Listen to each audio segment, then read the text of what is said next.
Oh ya, saya dari keluarga saya Islam semua, Muslim semuanya, dan anak-anak saya juga masih, tapi suami saya sudah ikut Tuhan Yesus juga. Kenapa saya bisa menjadi orang percaya saat ini? Ya, ketika itu saya dalam keadaan kondisi yang ditipu orang juga waktu sebelum meninggal. Nanti saya ceritakan ya. Nah, saya apa pertama itu mau mencari Tuhan karena dalam kehidupan berumah tangga saya itu saya ditipu orang terus.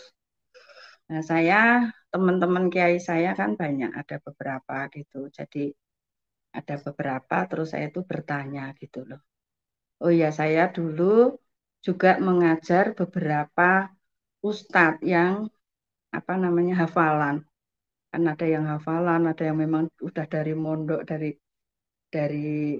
itu ahli-ahli baca Al-Qur'an itu ahli ya, tapi kalau ada yang hafalan terus sudah khutbah ke kampung-kampung itu kan juga ada. Nah, saya ngajar mereka yang tidak bisa membaca Al-Qur'an. Jadi saya mengajari beberapa, ada 3 orang sih ya, ada 3 orang yang saya ajar untuk membaca biar bisa membaca. Nah, itu ada biar saya ingat kan, saya ingat terus saya tanya kiai saya, Pak, saya pengen ketemu Tuhan.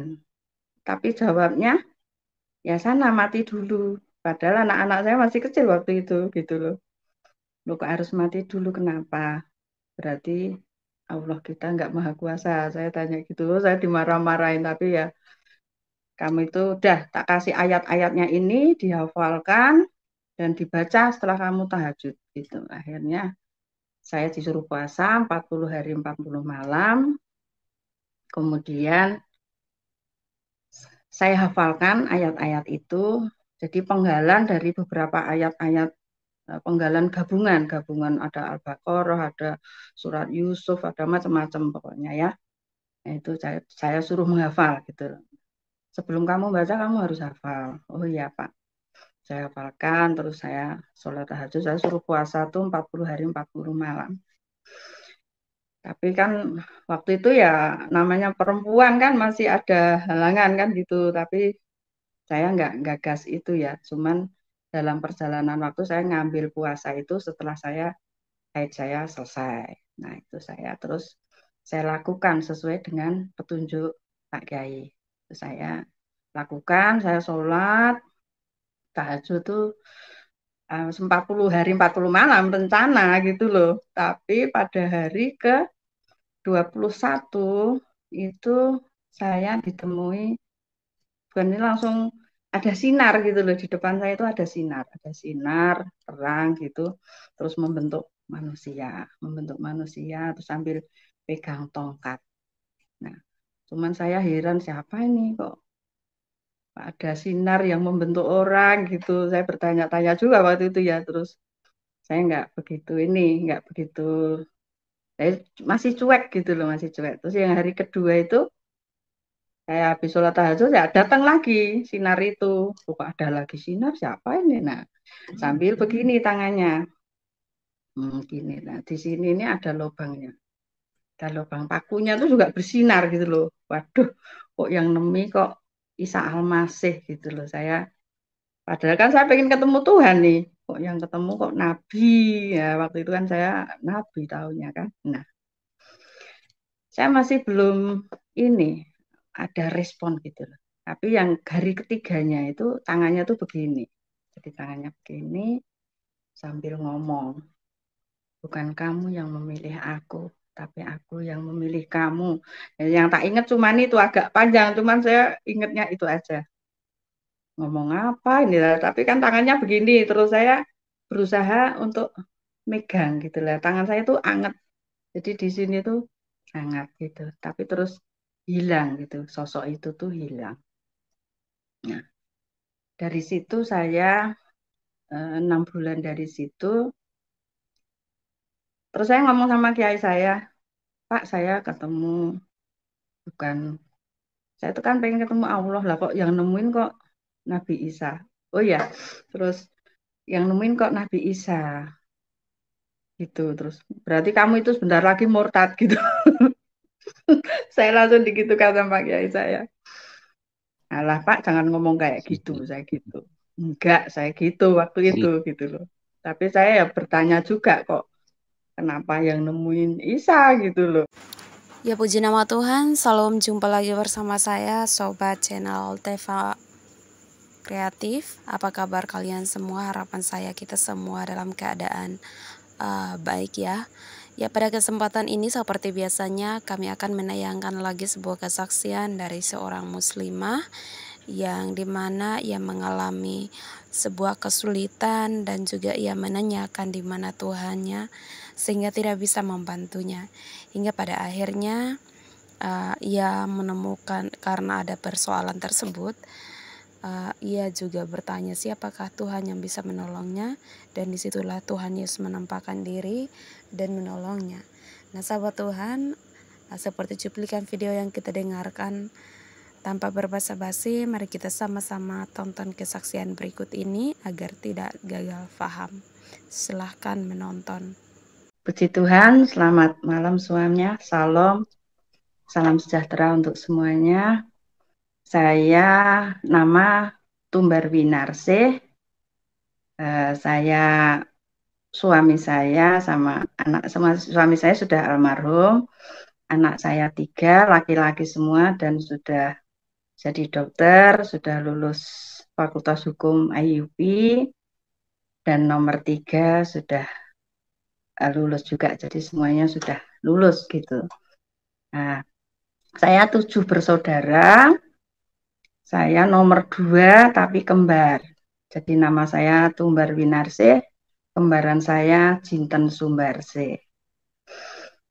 Kita dari kecil memang ada indigo gitu. Jadi bawaan dari kecil itu sudah bisa melihat hal-hal yang orang lain tidak bisa melihat barangkali ya saat itu, karena kita dari kecil memang ada kelebihan lah kata-kata orang gitu loh. Nah, itu masa lalu kecil saya gitu.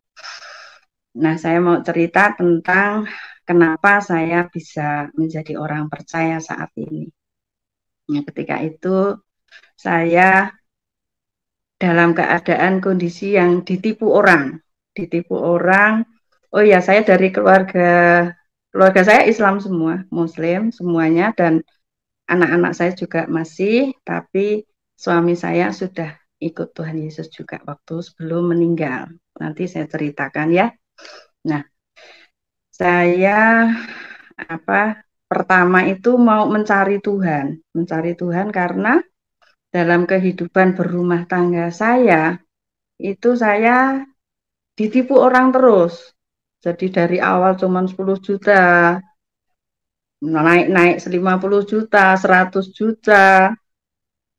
Dalam hal ada yang bentuk barang ya, mobil tuh 2 mobil 250 juta. Terakhir itu saya ditipu 1,4 miliar. Oh ya, saya cerita dulu. Kok ditipu kok sampai banyak kayak gitu kan. Nah, melatar belakang suami saya itu anak mantan gubernur, jadi gubernur Lampung yang ketiga. Jadi gubernur Lampung Pak R. Sutioso itu mertua saya. Nah, saya lanjutkan lagi. Jadi saya ditipu sampai 1,4 miliar. Nah, saya tuh bertanya-tanya, apa salah saya? Salah saya apa Tuhan? Tapi saya waktu itu manggilnya kan Allah ya. Ya Allah, kenapa saya kok ditipu? Ya Allah, ini kok beruntun gitu loh dari kecil sampai ke 1,4 miliar. Bukan jumlah yang kecil bagi saya, walaupun saat itu keuangan saya memang ya lumayan ya gitu. Jadi eh, cari bertanya-tanya tuh, saya tuh mencari Tuhan gitu loh. Nah, teman-teman kiai saya kan banyak, ada beberapa gitu. Jadi ada beberapa, terus saya tuh bertanya gitu loh. Oh ya, saya dulu juga mengajar beberapa ustadz yang hafalan. Kan ada yang hafalan, ada yang memang udah dari mondok, dari dari mondok itu ahli-ahli baca Al-Quran itu ahli ya, tapi kalau ada yang hafalan terus sudah khutbah ke kampung-kampung itu kan juga ada. Nah, saya ngajar mereka yang tidak bisa membaca Al-Quran. Jadi saya mengajari beberapa, ada 3 orang sih ya, ada 3 orang yang saya ajar untuk membaca biar bisa membaca. Nah itu ada apa biar saya ingat kan, saya ingat terus saya tanya kiai saya, Pak, saya pengen ketemu Tuhan, tapi jawabnya ya sana mati dulu. Padahal anak-anak saya masih kecil waktu itu gitu loh. Loh kok harus mati dulu, kenapa? Berarti Allah kita nggak maha kuasa. Saya tanya gitu, saya dimarah-marahin, tapi ya kamu itu udah tak kasih ayat-ayatnya ini dihafalkan dan dibaca setelah kamu tahajud gitu. Akhirnya saya disuruh puasa 40 hari 40 malam. Kemudian saya hafalkan ayat-ayat itu. Jadi penggalan dari beberapa ayat-ayat, penggalan gabungan ada Al-Baqarah, ada surat Yusuf, ada macam-macam pokoknya ya. Nah, itu saya suruh menghafal gitu. Sebelum kamu baca kamu harus hafal. Oh iya Pak. Saya hafalkan, terus saya sholat tahajud, saya suruh puasa tuh 40 hari 40 malam. Tapi kan waktu itu ya namanya perempuan kan masih ada halangan kan gitu. Tapi saya nggak gas itu ya. Cuman dalam perjalanan waktu saya ngambil puasa itu setelah haid saya selesai. Nah itu saya terus saya lakukan sesuai dengan petunjuk Pak Kiai. Saya lakukan, saya sholat tahajud tuh 40 hari 40 malam rencana gitu loh. Tapi pada hari ke 21 itu saya ditemui, bukan ini langsung ada sinar gitu loh, di depan saya itu ada sinar terang gitu, terus membentuk manusia terus sambil pegang tongkat. Nah, cuman saya heran siapa ini kok ada sinar yang membentuk orang gitu. Saya bertanya-tanya juga waktu itu ya, terus saya nggak begitu, saya masih cuek gitu loh, masih cuek. Terus yang hari kedua itu saya habis sholat tahajud ya datang lagi sinar itu. Kok ada lagi sinar, siapa ini? Nah, sambil begini tangannya. Gini. Nah, di sini ini ada lubangnya. Ada lubang pakunya tuh juga bersinar gitu loh. Waduh, kok yang nemi kok Isa Al-Masih gitu loh. Padahal kan saya pengen ketemu Tuhan nih. Kok yang ketemu kok Nabi. Ya, waktu itu kan saya Nabi tahunya kan. Nah, saya masih belum ini ada respon gitu loh. Tapi yang hari ketiganya itu tangannya tuh begini. Jadi tangannya begini sambil ngomong, bukan kamu yang memilih aku, tapi aku yang memilih kamu. Yang tak ingat cuman itu agak panjang, cuman saya ingatnya itu aja. Ngomong apa ini lah, tapi kan tangannya begini, terus saya berusaha untuk megang gitu lah. Tangan saya tuh anget, jadi di sini tuh hangat gitu. Tapi terus hilang gitu, sosok itu tuh hilang. Nah, dari situ saya 6 bulan dari situ, terus saya ngomong sama kiai saya, Pak saya ketemu, bukan, saya tuh kan pengen ketemu Allah lah, kok yang nemuin kok Nabi Isa. Oh ya, terus yang nemuin kok Nabi Isa gitu. Terus berarti kamu itu sebentar lagi murtad gitu. Saya langsung digitu kata Pak Kiai saya. Alah Pak, jangan ngomong kayak gitu, saya gitu. Enggak, saya gitu waktu itu gitu loh. Tapi saya ya bertanya juga kok, kenapa yang nemuin Isa gitu loh. Nah, gitu seperti itu. Nah, terus saya 6 bulan dari situ, karena kondisi ekonomi saya ya menurun kan jadinya, kalau ditipu gitu, sedangkan uang lain belum masuk. Karena ada uang sih sebetulnya, cuman orangnya mundur gitu loh, dia minta mundur tempo gitu karena ada masalah apa gitu, dia minta mundur pembayaran. Jadi kan saya kacau sedikit kan, jadi saya mau jual tanah-tanah saya, rumah saya gitu. Nah itu teman saya yang Kristen itu nawari saya, Mbak mau nggak didoakan gitu. Oh nggak apa-apa, siapa yang mau doa? Tim doa, tapi dari gereja. Kamu fanatik enggak gitu? Oh enggak, saya enggak fanatik kok. Silakan kalau mau. Itu tuh temen apa ya, temen paranormal juga gitu.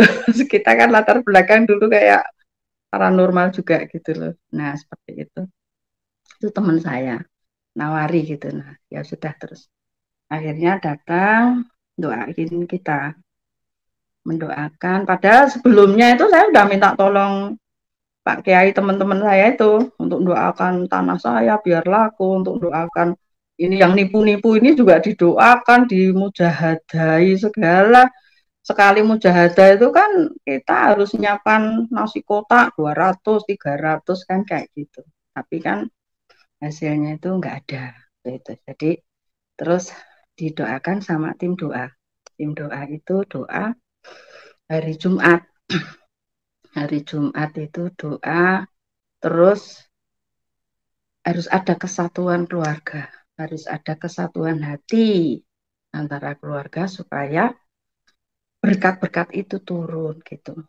Kalau kita kan kalau doa, doa sendiri-sendiri kan, namanya masih apa ya, masih agama saya yang lama. Jadi kalau berdoa ya sendiri-sendiri, nggak pernah ada. Kalau di sekarang kita itu kan kalau di ikut Tuhan Yesus kan kalau ada sudah berkeluarga ya ada kesepakatan doa keluarga kan gitu. Nah itu saya kan nggak ngerti seperti itu gitu loh. Kalau di agama saya yang lama kan ya sendiri-sendiri kalau saya waktu itu. Jadi ya sudah, terus harus ada.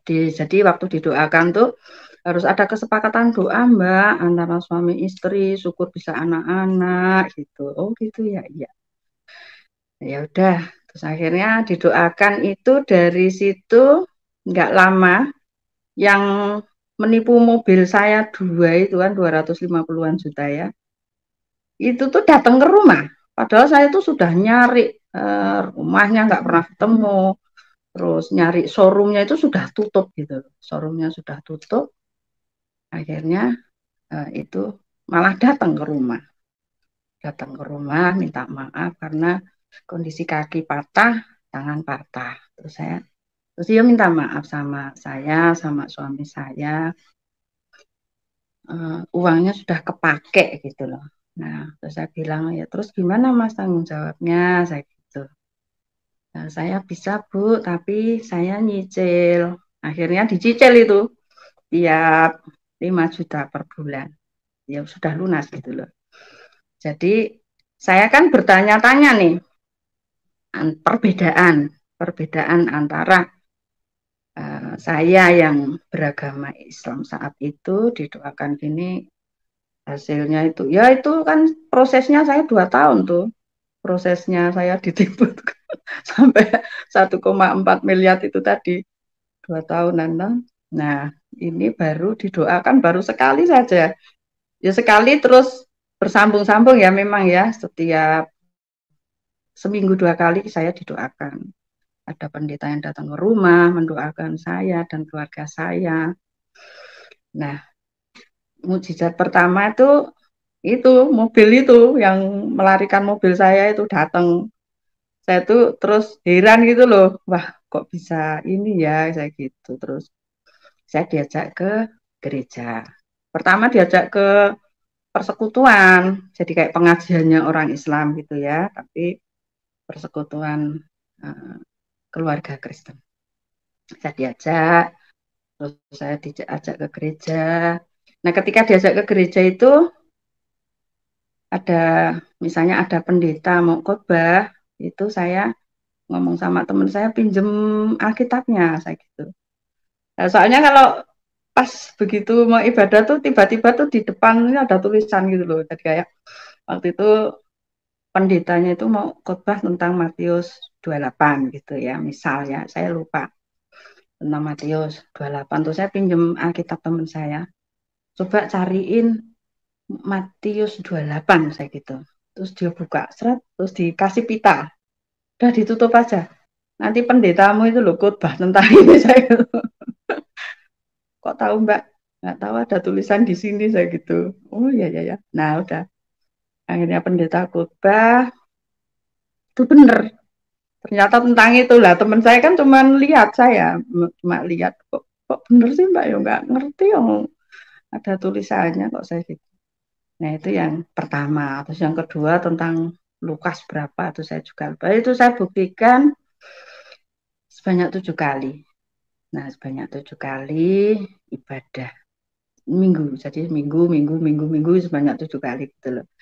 Nah, dan itu tepat semua. Nah, teman saya kan heran yang doain saya itu tadi. Berarti Mbak Tumbar ini mau dipakai sama Tuhan, gitu katanya. Dipakai gimana maksudnya? Soalnya tidak semua orang Kristen itu bisa tahu seperti itu loh Mbak. Gitulah.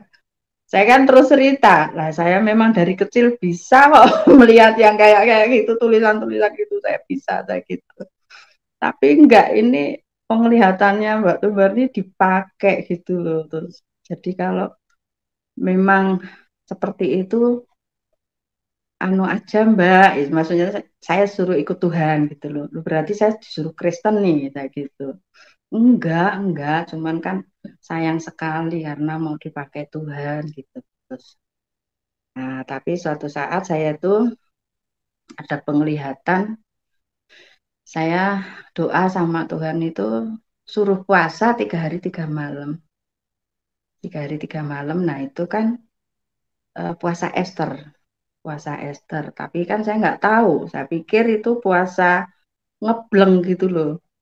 Puasa ngebleng kalau orang Jawa itu kan ada puasa ngebleng 3 hari 3 malam. Nah, saya pikir itu. Saya tanya pendeta kok di Kristen kok ada puasa ngebleng itu puasa apa? Oh, bukan Mbak, itu dari Kristen, jangan salah gitu. Ternyata di kitab Ester. Terus saya disuruh baca kitab Ester. Terus saya suruh baca, dikasih waktu kalau sudah selesai telepon saya ya Mbak, oke saya gitu. Terus saya baca, terserah nanti Mbak Tumbar selesainya kapan, pokoknya telepon kita. Oh iya Pak, saya gitu. Akhirnya saya 3 hari itu selesai baca, terus saya telepon, terus Pak Pendeta dan teman-teman datang lagi cerita ya tentang Esther gitu, dijelaskan gitu loh. Terus Pak Pendetanya ngomong gini, Mbak, kita itu kan kepekaan kita aja nggak seperti Mbak Tumbar loh.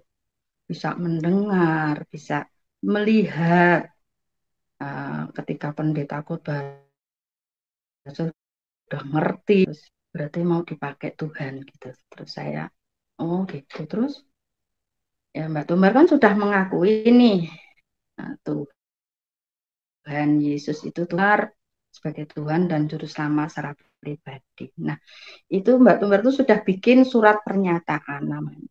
Surat pernyataan, dan kalau sudah ada surat pernyataannya itu kan harus ada meterainya di situ. Nah, baptis itu meterai, meterai.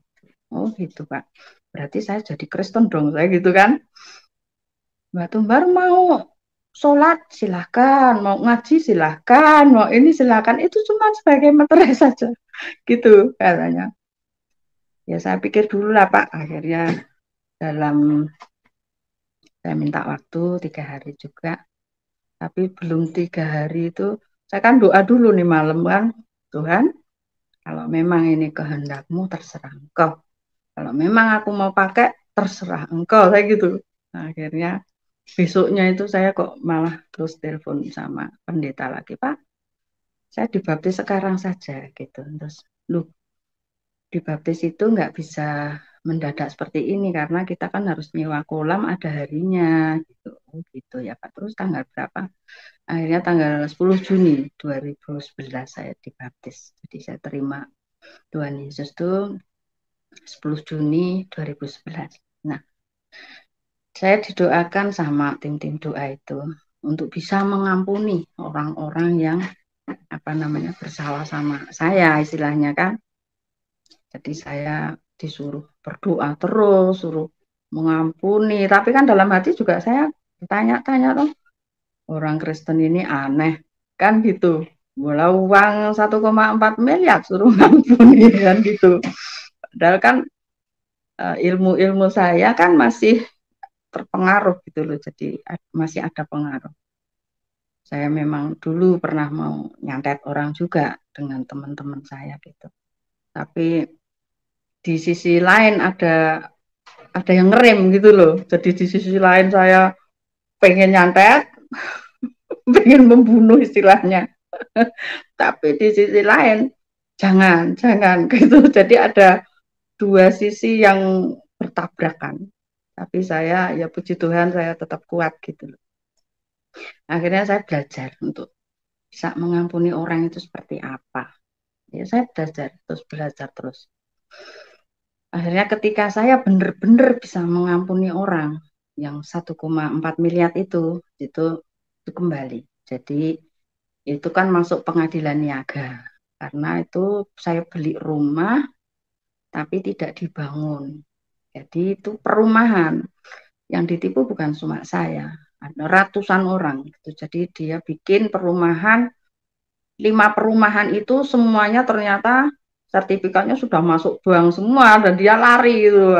Jadi kacau balau gitulah. Nah, pertolongan Tuhan kan, saya belajar mengampuni itu tadi kok saya dapat panggilan dari pengadilan niaga itu untuk ini kan sudah ditangani kurator itu uang saya bisa kembali gitu. Tapi waktu itu uang saya itu cuma kembali 250 juta lah. Saya marah-marah sama kuratornya itu. Ya, agak kasar juga gitu loh karena lah uang 1,4 kok cuma mau dikembali 250 juta. Jadi saya kan agak emosi itu. Saya bilang, wah ini duitnya mbahmu apa gimana. Tapi akhirnya saya apa namanya saya proses, maksudnya saya ikuti perkembangannya itu, terus kita doa terus juga, akhirnya kok kuratornya itu balik gitu loh. Saya juga heran gitu ada, karena kita doa itu kan ada pembalikan keadaan, jadi doanya itu sama tim doa itu pembalikan keadaan terjadi, uang kembali banyak, tidak 250 juta tapi 1 miliar lebih kembali gitu, didoakan seperti itu. Jadi doa deklarasi, kita didoakan doa deklarasi dan saya juga dilatih kan jadi saya selama ngikut Tuhan itu terus saya ditarik untuk jadi tim doa gitu loh. Saya latihan terus saya diajari seperti itu, didoakan pendeta seperti itu dan saya otomatis ikut gitu kan. Kembali 1 miliar lebih bahkan bisa tambahan gitu kan, namanya cita-cita kan. Kurang 1,4 harusnya kan berbunga, tapi kan ya nggak masalah gitu loh. Akhirnya uang itu bisa kembali walaupun saya rugi, sebetulnya rugi ya saya, tapi puji Tuhan uang saya itu kembali 1.150.000. Jadi sebetulnya bukan kerugian yang apa ya banyak sih, karena itu untuk ongkos kurator, ongkos pengadilan dan segala macam, daripada saya cuma dibayar 250 juta kan. Nah itu jadi kuasa Tuhan itu benar-benar terjadi ketika kita mengucapkan. Jadi kita ucapkan sesuatu yang belum terjadi, itu kuasa Tuhan bekerja. Jadi, aku percaya Tuhan Yesus akan menolongku, uang akan kembali di atas 1 miliar, saya gitu, di atas 1 miliar terjadi saya gitu. Ya ternyata benar, akhirnya uang kembali 1.150.000. Jadi itu saya makin seneng gitu loh. Ya berarti kan wah Tuhan tuh berarti Tuhan bener gitu, bisa nolong, bisa gitu loh. Nah, mujizat yang terjadi pada keluarga saya. Nah, itu ada lagi mujizat lain tuh, diantaranya anak saya nomor 2 itu kan Fakultas Hukum IUP, dia terkenal ya, itu lomba. Jadi sering dikirim lomba ke luar negeri, dikirim ke luar negeri itu mewakili Indonesia itu musuh dari 42 negara. Kadang di Belanda, kadang di Amerika, kadang di Inggris, kadang di Irlandia. Terus pindah-pindah saya sampai lupa negara-negara mana gitu loh. Nah, saya ngomong sama anak saya masih agama Islam semua sampai sekarang, bahkan menantu saya juga Islam gitu loh. Tapi mereka ketika menginginkan sesuatu untuk yaitu tadi lomba ke luar negeri kan menginginkan sesuatu supaya menang, itu minta doa sama saya.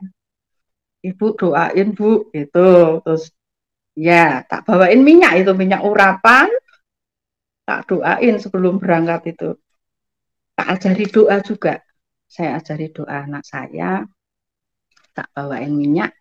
Nanti kamu kalau di sana waktu itu di Inggris, eh, kamu kursi yang untuk lomba itu kamu olesi minyak ini sambil ini bikin tanda salib di kursi dan ngomong, Tuhan Yesus, aku percaya aku menang.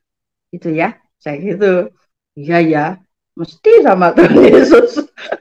Nah iya itu Tuhan yang benar kok, saya gitu. Benar. Dia, tapi saya ngomong sama waktu dia lomba pertama itu, aku menang enggak Bu? Enggak, kamu belum menang. Lah gimana sih Bu tuh doanya? Ya kamu belum menang kok. Oh ya, akhirnya memang belum menang yang pertama karena kamu tuh baru nanti belajar dulu, saya gitu. Terus yang kedua, waktu itu ke Irlandia. Irlandia itu menang, menang juara 6 kalau nggak salah dari 40 sekian negara juga. Irlandia menang juara 6. Wah aku menang juara 6 ya kan, menang kan. Dia tanya lagi waktu mau berangkat tuh, tanya lagi, Ibu aku nanti menang nggak? Menang. Juara berapa? Nggak tahu, tapi masih di di atas 3 4 ya. Belum juara 2 saya gitu. Ya nggak apa-apa, udah akhirnya menang juara 6.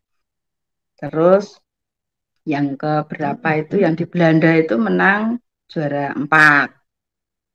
Kan ada 10 itu pemenang gitu loh. Waktu lomba gitu ada 10 kriterianya saya kurang paham ya.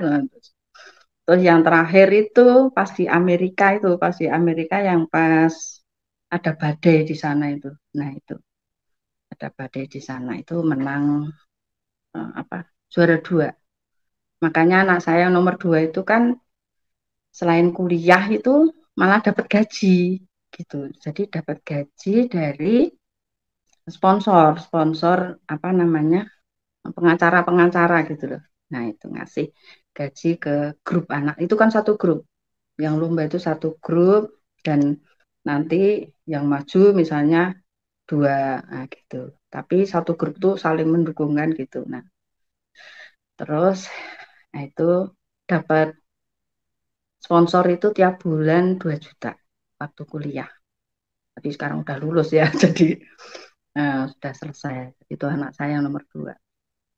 Jadi mereka ketika ada kesulitan ya minta doa gitu loh. Nah, sama yang nomor 1 sama nomor 1 lulus kedokteran, koas, koas itu kan di kota lain ya, kota lain itu bayar kos-kosan kan, saya harus ngekoskan anak saya kan beda kota gitu loh.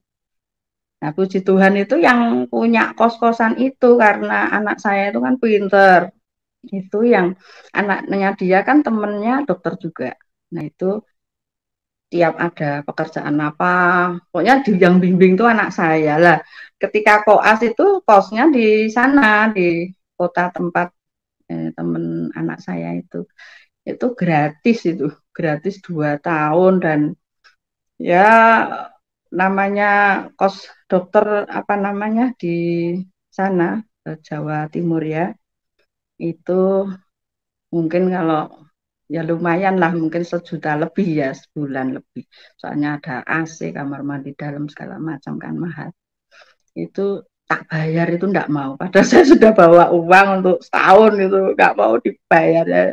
Pertolongan Tuhan tuh ada gitu. Nah, seperti itu. Terus ketika sudah lulus koas mau masuk apa namanya istilahnya cari pekerjaannya itu kan dia kalau bisa di kota sini ya, jangan di apa namanya, jangan di kota lain gitu. Ya doa, minta sama Tuhan Yesus saya gitu. Jadi saya tuh selalu membimbing anak-anak saya, walaupun beda, itu saya kalau berdoa itu rutin. Jadi saya ajak anak-anak saya. Jadi saya gandengan tangan semuanya. Semuanya gandengan saya karena sekarang ada menantu ya, saya gandeng juga menantu saya digandeng. Doa sepakat namanya, doa sepakat supaya apa yang kita cita-citakan, apa yang kita mau itu dikabulkan Tuhan. Karena ketika ada kesepakatan hati, itu Tuhan kabulkan. Gitu. Jadi suatu keluarga itu harus ada kesepakatan hati, kesepakatan roh. Nah seperti itu. Nah itu sama. Yang nomor satu itu, kamu minta tolongnya sama Tuhan Yesus. Saya gitu. Sekarang kamu doa. Saya gitu. Ayo sekarang. Saya gitu. Doanya gimana? Jangan mintanya sama Tuhan Yesus. Tuhan Yesus, aku mau jadi dokter di kota ini, bukan di kota lain. Saya gitu. Terjadi dalam nama Tuhan Yesus. Saya gitu. Karena saya mungkin karena pengennya mungkin di kota ini ya, dia terus apa namanya ya manut sama saya, ngikuti gitu loh. Akhirnya berdoa. Doa, Tuhan Yesus, aku mau bekerja sebagai dokter di kota ini. Aku tidak mau di kota lain. Dalam nama Tuhan Yesus terjadi. Ya dia ngomong juga kayak gitu. Tapi setelah proses tes segala macam, anak saya itu cuman sebagai apa namanya cadangan. Dia marah-marah sama saya. Marah-marah sama saya. Terus saya kan, saya tiap ada, jadi kalau anak saya waktu dikirim ke luar negeri itu saya puasa Ester. Jadi saya rutin puasa Ester tuh rutin. Saya puasa nih Ester terus gitu loh terus anak saya lewat. Maaf. Terus yang dokter ini juga sama. Jadi saya juga puasa Ester karena dia protes sama saya kan karena cuman apa namanya cadangan itu tadi. Oh, Tuhannya ibu nggak sekti ya. Tuhannya ibu tidak sekti lah saya kan terus aduh aku nggak diterima cuman cadangan nih yang diterima yang ini yang perempuan gitu. Kamu tuh nanti diterima di situ nggak usah khawatir. Nyatanya aku nggak diterima. Terus saya kan puasa Ester lagi kan. Wah aku harus puasa Ester ini ya bener aku bilang sama Tuhan. Tuhan jangan permalukan saya Tuhan tolong Tuhan gitu. Akhirnya saya puasa 3 hari 3 malam lagi. Hari kedua itu anak saya eh, datang ke kamar saya kan lemes kan kalau hari kedua itu ibu tuh sakit apa gimana gitu enggak saya enggak sakit gitu ibu enggak sakit ngapain Alhamdulillah Bu aku dipanggil di rumah sakit dipanggil gimana aku di sekarang jadi pegawai situ lah kan kamu percaya enggak kuasa Tuhan Yesus itu terjadi ya begitu iya iya iya Tuhannya ibu emang sakti gitu itu di antara mujizat-mujizat yang terjadi gitu nah sedangkan yang kalau yang nipu-nipu segala macam ya yang kembali mobil sama uang itu tadi. Itu ya kalau yang 10 juta segala macam nggak kembali. Ya udah saya udah ikhlas sih udah terserah lah. Nanti kan aku percaya Tuhan tuh ganti gitu loh. Nah seperti itu. Terus eh, tentang suami saya nih sekarang tentang suami saya itu kan nggak pernah sakit dari awal menikah sampai istilahnya punya anak udah gede-gede itu saya paling sakit tuh pilek, batuk itu kan biasa. Nah, suatu saat saya tuh tangan saya tuh lumpuh gitu loh. Apa ya? Nggak bisa digerakkan. Bisa cuman lemes ya, pegang pegang bolpen gini aja nggak bisa. Jadi megang bolpen nggak kuat gitu loh. Mandi ya dimandikan segala macam gitu sama suami saya. Nah itu saya pikir saya tuh kena stroke. Diperiksa ibu tuh ini apa kekurangan zat besi, kekurangan zat besi. Jadi ibu harus transfusi darah. Kalau nggak transfusi darah nanti nggak bisa, Bu. Nah, dari situ kan suami saya kaget karena nggak pernah sakit, kok ini tiba-tiba menikah berapa puluh tahun kok tiba-tiba sakit dan transfusi darah, kan jadi kaget kan. Nah, seperti itu. Terus akhirnya saya transfusi darah dan saya udah pulang, ganti suami saya yang sakit. Ganti suami saya. Suami saya masuk rumah sakit, saya izin pendeta itu. Jadi saya izin pendeta untuk apa namanya? eh, nggak ke gereja. Jadi saya full di rumah sakit nunggu suami saya, ngopeni lah istilahnya, walaupun ada suster-suster, tapi kan saya tetap nyuapi, tetap apa, karena ya itu tadi, karena waktu saya sakit aja saya diopeni kan gitu. Jadi saya apa ya, berterima kasih lah sudah diopeni. Nah, saya nggak mau meninggalkan suami saya gitu loh. Terus akhirnya ketika sakit itu kan kena gula tinggi, jadi gulanya itu sampai 1000, dan operasi juga karena ada luka di sini di belakang, dan udah operasi, sudah lumayan sebetulnya, udah hampir sembuh gitu loh. Tapi suatu saat itu ada pendeta datang ke rumah sakit untuk doain suami saya. Ya, sebelumnya tuh ada yang doain, teman-teman pendeta juga ada, terus apa, temennya dari kakak ya, kakak kakak suami saya itu bawa kiai untuk doain juga ada. Tetapi kalau namanya mungkin orang merasa suci apa gimana, jadi kalau salaman tuh nggak mau, teman gini-gini gitulah. Suami saya kan agak tersinggung, orangnya namanya orang keraton ya, orang keraton sama orang anak pejabat ya kayak gitu. Jadi kok nggak mau salaman sama saya kan gitu. Jadi nah, ketika Pak Pendeta itu datang ke itu, Pak Pendeta saya ya, itu datang ke rumah sakit, itu ngerangkul. Jadi suami saya tuh dirangkul gitu, didoakan. Nah, dari situ tuh selesai doa, selesai terus langsung pulang Pak Pendeta gitu loh. Pak Pendeta langsung pulang. Itu Pak Timotius Hardono itu. Terus langsung pulang. Uh, Suami saya tuh nangis gitu loh. Lah saya kan kaget. Kok nangis ngapain? Kenapa? Saya khawatir gitu loh. Pak Pendeta tadi doain apa? Enggak, aku tuh apa, terenyuh gitu, hatinya tuh merasa apa ya, kok aku tuh sakit, kok ada yang mau ngerangkul saya, kok ada yang istilahnya memelukku, itu kok nggak jijik gitu loh. Padahal yang datang aja pada gini-gini aja, nggak mau salaman, nggak mau megang aku gitu istilahnya. Ya namanya orang tuh beda-beda. Mereka kan menjaga, kali takut ketularan, apa penyakitku itu menular gitu. Ya enggak nular aku gitu. Ya udah nggak usah digagas, nggak usah dipikir. Yang penting udah nggak usah mikir yang kayak kayak gitu. Jadi saya di rumah sakit tuh bimbing suami saya, karena suami saya kan saya itu dulu menikah itu saya gadis, suami saya duda, duda 5 tahun gitu loh. Saya suruh, jadi saya bimbing untuk ngampuni mantan istrinya. Ya, diampuni mantan istrimu yang nyeleweng gini-gini, saya gitu. Udah kan dia juga sudah berkeluarga, sudah punya anak juga, lepaskan pengampunan itu. Jadi saya di rumah sakit tuh bimbing suami saya aja gitu, nasihati, ya istilahnya saling mengisi, saling apa namanya, mengingatkan. Terus kamu tuh sakit hati sama siapa, temenmu ada enggak, saya gitu.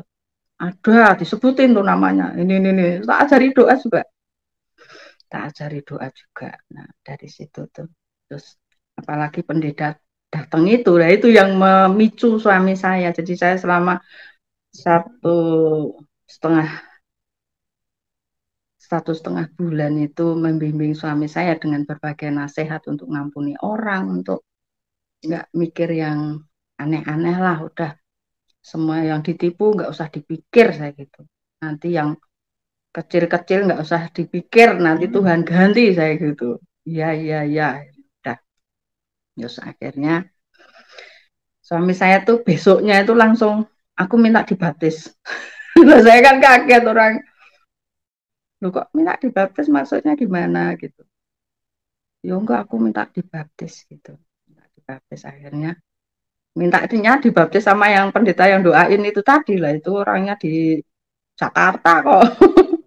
Akhirnya ya nggak bisa, bisanya yang orang di sini, pendeta sini gitu. Akhirnya dibaptis lah suami saya di rumah sakit. Jadi udah terima Tuhan Yesus. Tapi sebelumnya saya suruh ngumpulin anak-anak saya gitu lah, anak saya dikumpulkan, anak dia ya, anak tiri saya juga dikumpulkan.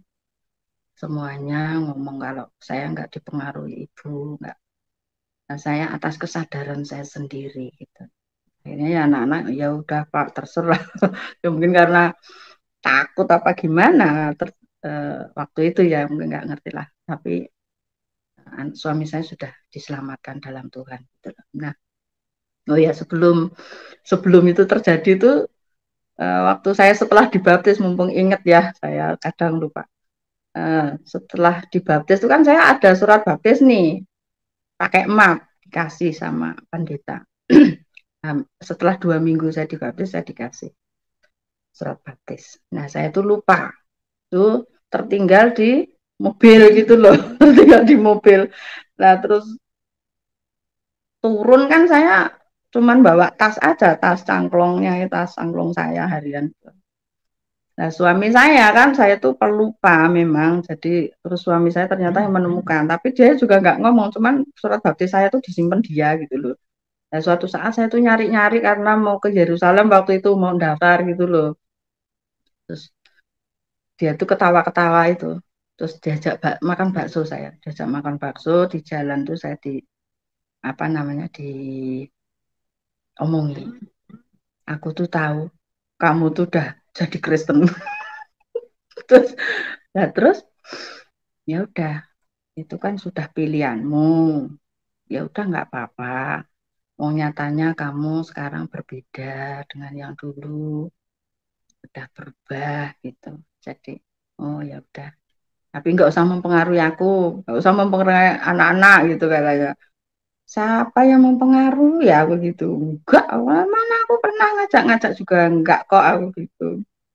Jadi sebelum meninggal tuh seperti itu posisinya. Jadi tapi suatu saat suami saya tuh pengen ke gereja, tak ajak juga itu. Bu, aku tak lihat gerejamu gitu. Ayo lah ya. Jadi pernah ibadah di gereja itu anak saya dua yang ikut. Karena waktu itu yang dokter kan masih koas, jadi nggak bisa ikut. Jadi yang ikut dua anak sama suami saya ke gereja gitu loh. Karena pas saya kesaksian gitu, kesaksian. Jadi terus, ayo ikut, mau nggak? Iya, ya, aku mau dengerin kamu ngomong apa. Ya, itu sih ikut menyaksikan saya di gereja kesaksian. Anak saya juga ikut yang di situ. Nah, dari pengalaman-pengalaman saya selama jadi Kristen, itu kan saya dapat pertolongan-pertolongan Tuhan terus kan istilahnya. Walau saya sudah belajar mengampuni, belajar mengikhlaskan yang kecil-kecil istilahnya di tipe kecil-kecil gitu, tapi kan Tuhan ganti dengan cara lain. Tuhan ganti anak saya menang suara lomba dari 40 sekian negara. Nah, terus apa anak saya yang besar jadi dokter dan cum laude juga kan semuanya cum laude. Terus bisa diterima bekerja di kota yang sama, nggak perlu keluar kota, dapat istri juga. Waktu istrinya ini juga sama, Bu, kalau bisa doain dong, biar koasnya itu nggak di luar kota, karena anak saya kan sudah jadi dokter gitu loh di sini. Nah, mantu saya tuh kalau bisa saya juga di sini Bu, jangan pisah kota ya Bu. Ya, ya yuk doa, ya tak ajak sepakat jadi kesepakatan doa. Itu akhirnya ya diterima di kota yang sama. Jadi kan nggak perlu satu istri di sono, suami di sini, nggak ada perpisahan gitu loh. Kan saya doanya kan ikatan keluarga keluarga tetap terikat, tidak tercerai-berai di kota-kota kayak gitu. Ini ya terjadi. Makanya kita sama Tuhan tuh enaknya di situ. Kuasa kita tuh diberi kuasa untuk mengatakan apa sih yang kita mau, apa tuh yang kita inginkan. Nah, itu bisa terjadi dengan kuasa doa itu tadi. Dan itu aku percaya anakku di kota ini gitu. Aku percaya anakku bekerja di sini gitu disebutkan. Jadi yang detail gitu sama Tuhan tuh yang detail ngomongnya. Nah, seperti itu. Tapi saya mengikut Tuhan itu ya nggak mulus-mulus banget. Ya sempat apa namanya ditipu juga. Itu ditipu karena suami saya sudah meninggal, ada yang mendekati saya. Ya namanya janda mungkin istilahnya kok agak apa namanya eh, di atas rata-rata apa namanya menurut penglihatan mereka lah. Jadi inceran kan, ada yang deketi saya dan mau memperistri saya gitu loh. Saya percaya karena saya tuh nggak pernah apa namanya berprasangka buruk sama orang, nggak pernah. Jadi apalagi itu anak orang terkenal juga gitu loh. Anak orang terkenal, saya percaya.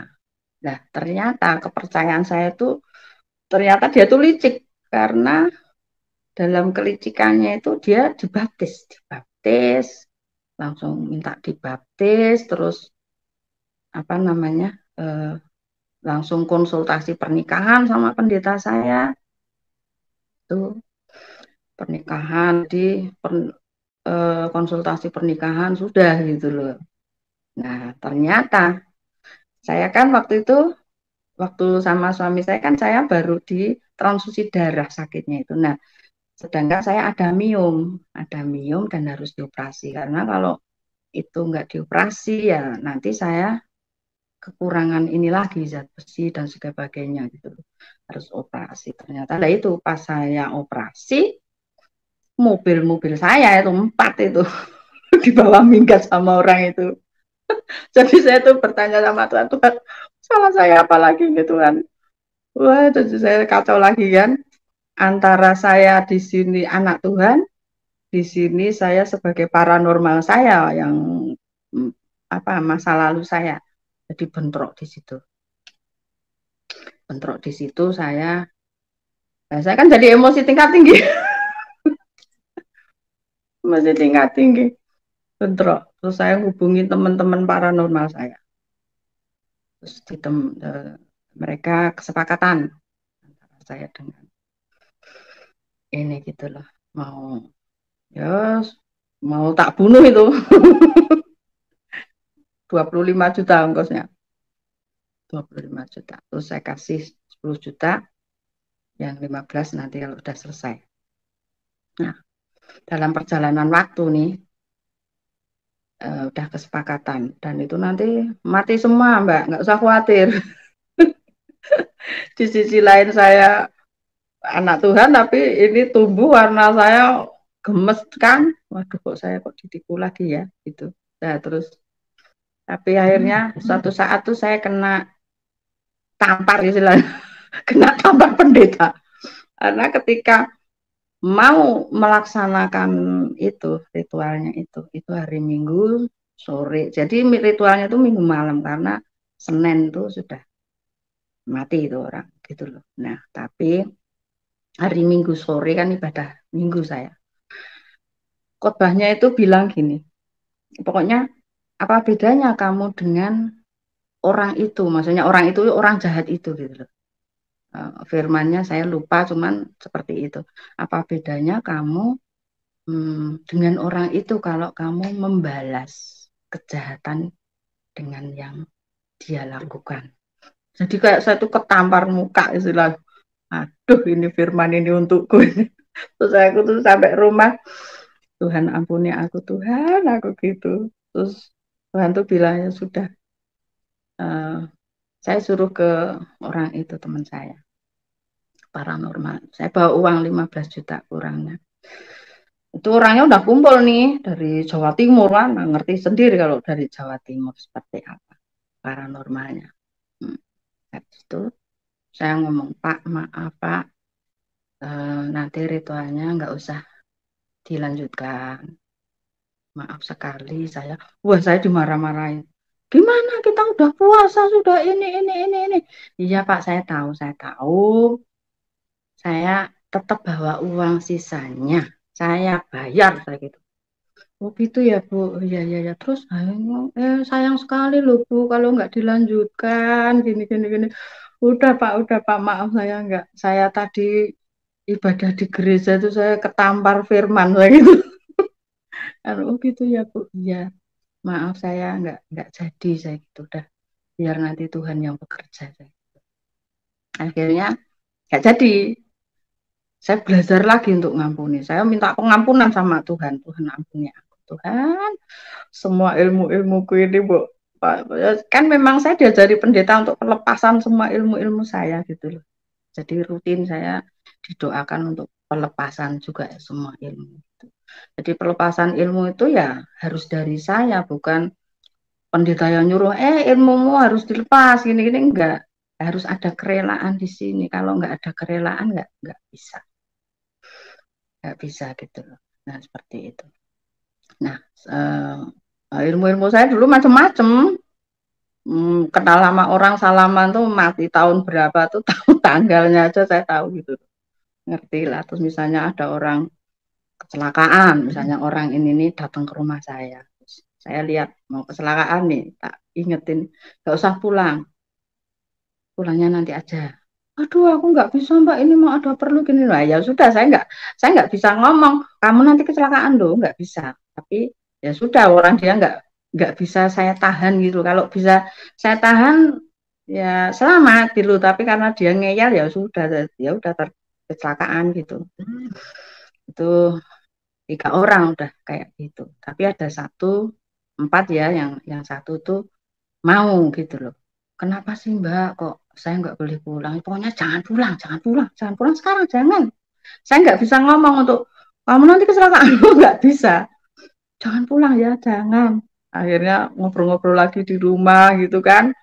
Ya, terus udah lebih dari jamnya yang ditentukan itu dia baru saya bisa bilang sama dia, kamu tadi kalau pulang kecelakaan di sana. Nah ternyata dalam oh gitu ya Mbak, iya. Coba aja kamu ke sana. Nah bener ternyata ada tabrakan beruntun di daerah situ itu.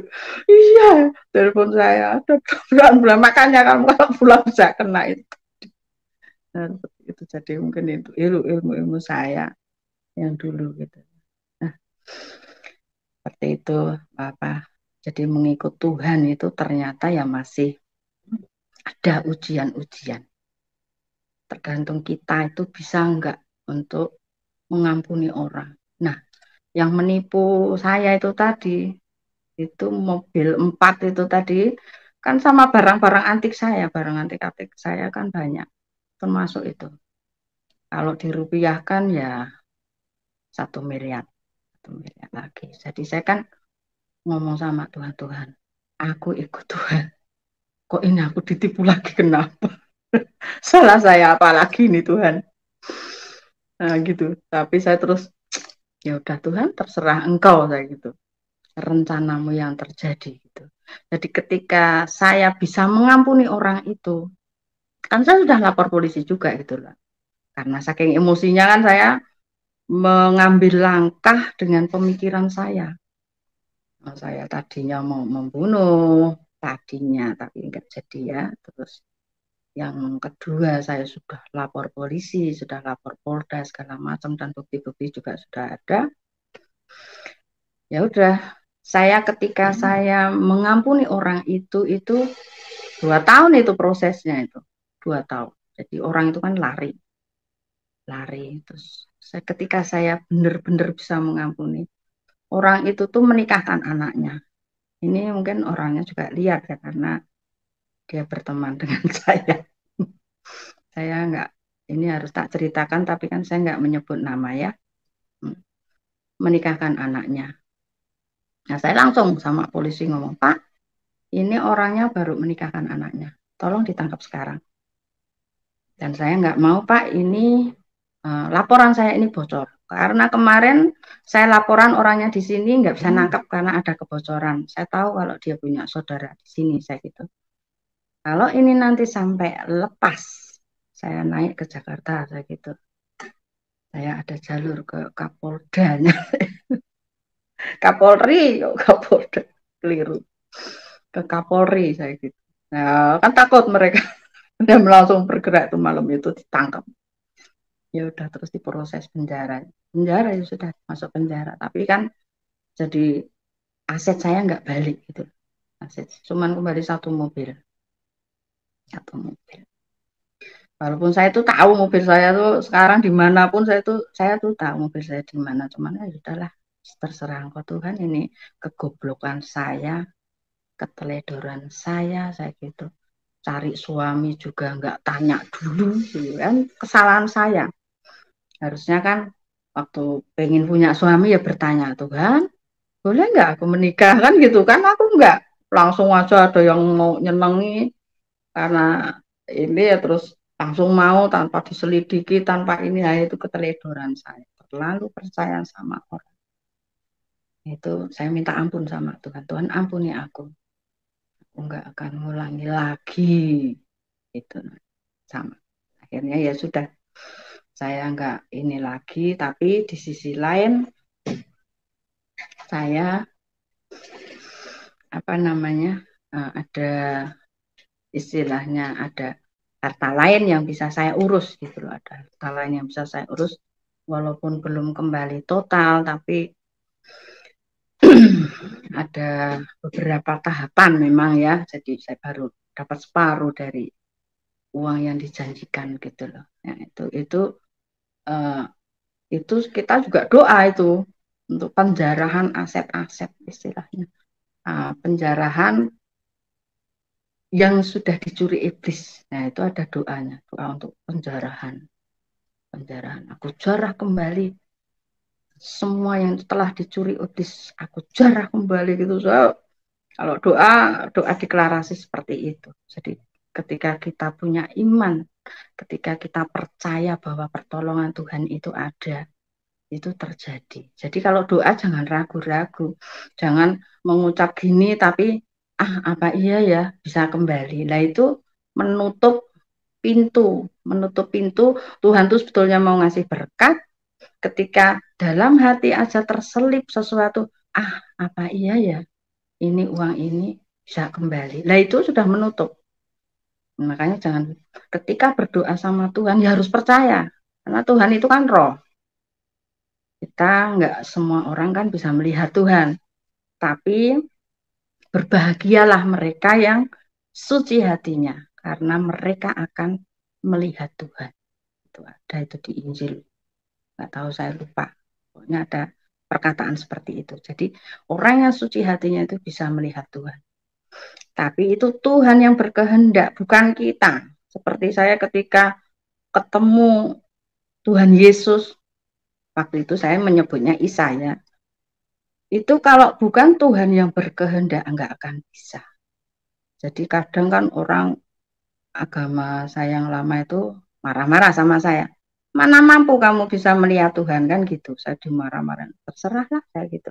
Nah ketika saya di Kristen, saya mempelajari perkataan-perkataan Tuhan itu, yaitu tadi, berbahagialah mereka yang suci hatinya. Karena apa? Karena mereka akan melihat Tuhan. Di situ saya perkataan-perkataan itu saya ingat. Memang ada ayat-ayat yang mengatakan nggak akan ada orang kok melihat, tapi yang kalau Tuhan yang mau itu bisa gitu loh. Jadi banyak perdebatan-perdebatan kayak gitu, tapi saya kan saya nggak pernah mau berdebat dengan orang-orang yang belum percaya. Saya nggak mau, karena itu haknya Tuhan, dan itu juga jiwa itu kan milik Tuhan, bukan kita toh. Kita cuma berdoa saja.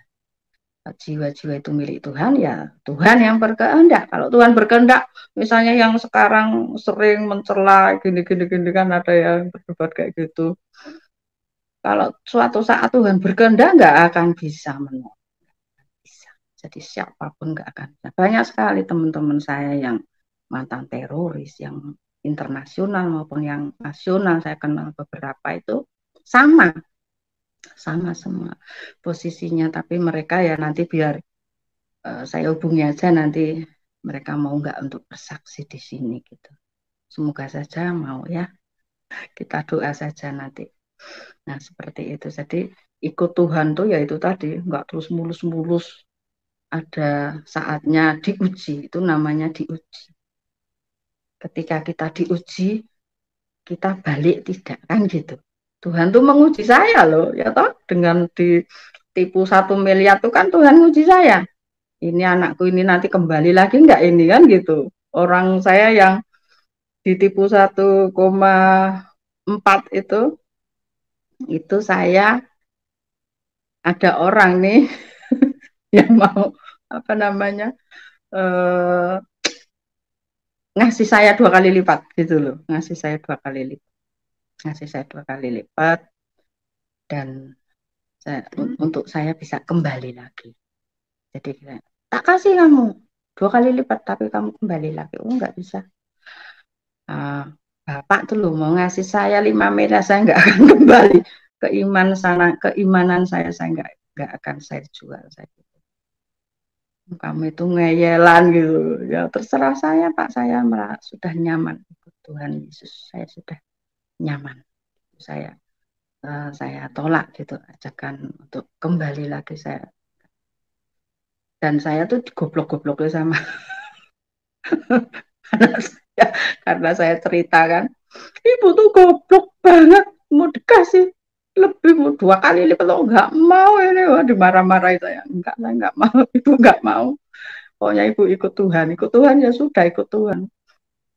Pokoknya ketika kita mencari Tuhan itu tuh nanti harta segala macam tuh mengikuti, kita fokusnya ke Tuhan saja, nggak usah fokusnya ke harta benda yang dicuri iblis, nggak usah. Jadi fokusnya sama Tuhan saja. Ketika kita fokus sama Tuhan, nanti itu bukan kita yang mencari harta itu gitu loh. Jadi biar harta itu yang mendatangi kita, nggak usah kita fokus ke yang dicuri itu ya. Tapi ketika saya dalam proses gitu loh, sekarang saya sudah seperti itu. Saya mencari Tuhan. Udah fokus saya mencari Tuhan supaya semua kayak cerita tentang Salomo itu kan gitu. Apa namanya?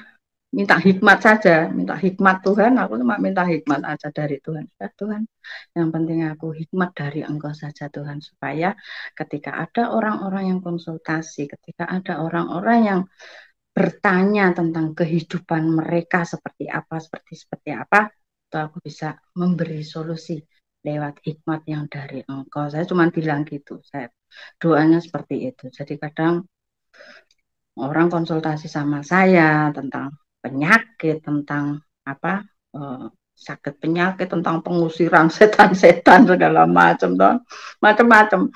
Pernah satu kali itu saya doain 2 orang nih kanker nih, 2 orang masih gadis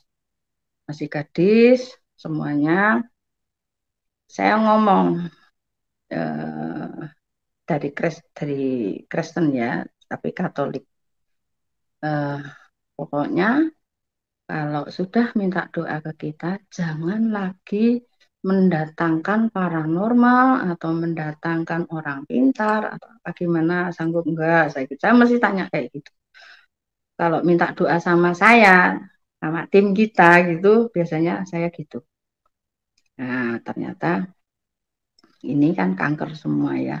Satunya kanker darah, satunya kanker kelenjar getah bening. Nah, yang kelenjar getah bening itu kita doakan dia tuh nurut gitulah apa kata kita. Pokoknya berserah sama Tuhan. Nanti Tuhan yang beri mujizat. Bukan kita loh, bukan kita yang punya mujizat, ini Tuhan yang bermujizat loh. Kita cuma dipakai saja dan sudah bergantungnya sama Tuhan. Ini manut dan ini sembuh sampai sekarang. Yang kanker apa namanya kelenjar getah bening. Tapi yang satu itu kakak beradik. Nah, yang adiknya ini kerja di kota lain. Sudah kita bilangin, jangan ya minta tolong sama orang, apalagi sama ini. Pokoknya bergantung sama Tuhan Yesus saja. Iya Bu, iya Bu. Tapi ternyata adiknya dari luar kota itu datang bawa paranormal, mendoakan diruqyah segala macam kayak gitu. Nah udah langsung itu masuk rumah sakit dan kondisinya sudah parah. Padahal kita doakan itu dia sudah bekerja lagi gitu. Sudah bekerja lagi, sudah. Oh ya syukur kan ibunya selalu telepon kita untuk terima kasih Bu gitu ya kayak gitulah. Terus tapi ternyata itu adiknya bawa istilahnya orang pintar dan dirupiah segala macam malah masuk rumah sakit lagi. Kita langsung ke rumah sakit.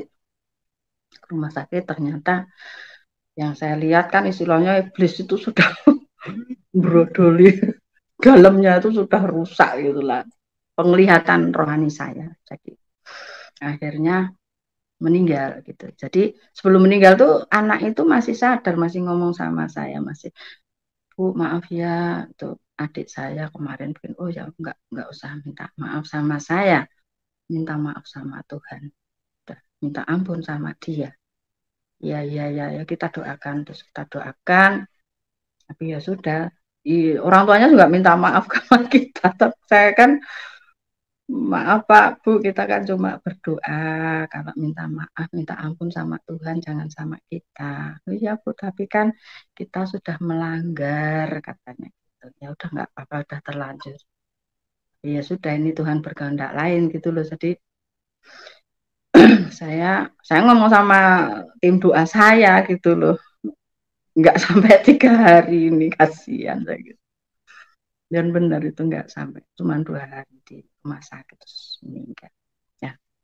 Itu perbedaan ya, perbedaan dua orang yang kita doakan dan rata-rata yang kita doakan itu yang benar-benar manut dengan apa yang kita arahkan itu sembuh semuanya. Tapi yang apa ya ngeyel apa gimana masih khawatir karena kekhawatiran itu juga mempengaruhi seseorang gitu loh. Karena ketika khawatir itu kan nggak percaya dengan mujizat Tuhan. Jadi ketika seseorang khawatir, apa ya sih aku begini, apa ya sih aku begitu. Nah itu menutup kalau Tuhan tuh mau memberi mukjizat gitu. Nah Tuhan kan tahu hati kita. Tuhan melihat hati, bukan melihat wajah, bukan melihat apa namanya kebersihan sudah mandi apa belum mau berdoa belum mandi aja nggak masalah sama Tuhan kan gitu. Jadi apa namanya Tuhan melihat hati. Jadi bukan melihat fisik, bukan melihat kebersihan segala macam. Oh, di lumpur misalnya baru bekerja, kena lumpur, kena ini, berdoa juga bisa gitu loh. Kan yang dilihat Tuhan itu hati, bukan secara fisik dan macam-macam. Seperti itu kalau saya bimbing orang-orang seperti itu, Pak. Ya, Pak. Mazmur 16 ayat 1 sampai ayat yang ke-11. Janganlah aku ya Allah, sebab kepadamu aku berlindung. Aku berkata kepada Tuhan, Engkaulah Tuhanku, tidak ada yang baik bagiku selain Engkau. Orang-orang kudus yang ada di tanah ini, merekalah yang mulia yang selalu menjadi kesukaanku. Bertambah besar kesedihan orang-orang yang mengikuti Allah lain. Aku tidak akan ikut mempersembahkan korban curahan mereka yang dari darah, juga tidak akan menyebut-nyebut nama mereka di bibirku. Ya Tuhan, Engkaulah bagian warisanku dan pialaku, Engkau sendirilah yang meneguhkan bagian yang diundikan kepadaku. Tali pengukur jatuh bagiku di tempat-tempat yang permai. Ya milik pusakaku menyenangkan hatiku. Aku memuji Tuhan yang telah memberi nasihat kepadaku. Ya pada waktu malam, hati nuraniku mengajari aku. Aku senantiasa memandang kepada Tuhan, karena Ia sendiri di sebelah kananku. Aku tidak goyah. Sebab itu hatiku bersukacita dan jiwaku bersorak-sorak. Bahkan tubuhku akan diam dengan tentram. Sebab Engkau tidak menyerahkan aku ke dunia orang mati, dan tidak membiarkan orang kudus-Mu melihat kebinasaan. Engkau memberitahukan kepadaku jalan kehidupan. Di hadapanmu ada sukacita berlimpah-limpah. Di tangan kananmu ada nikmat senantiasa. Ya, puji nama Tuhan, demikianlah firman Tuhan. Tuhan Yesus memberkati kita semua. Berbahagialah orang yang mendengarkan firman ini dan melakukannya dalam kehidupannya hari lepas hari. Ya sahabat Tuhan, terima kasih sudah setia tonton kesaksian ini sampai selesai, dan terima kasih sudah setia mengikuti channel ini sampai sekarang. Tuhan Yesus terus memberkati saudara dan saya dimanapun kita berada. Tuhan selalu memberkati akan setiap pergumulan hidup kita masing-masing. Ya sahabat Tuhan, akhirnya firman Tuhan dan juga kesaksian yang kita dengarkan bersama cukup sampai di sini. Sekian dan terima kasih.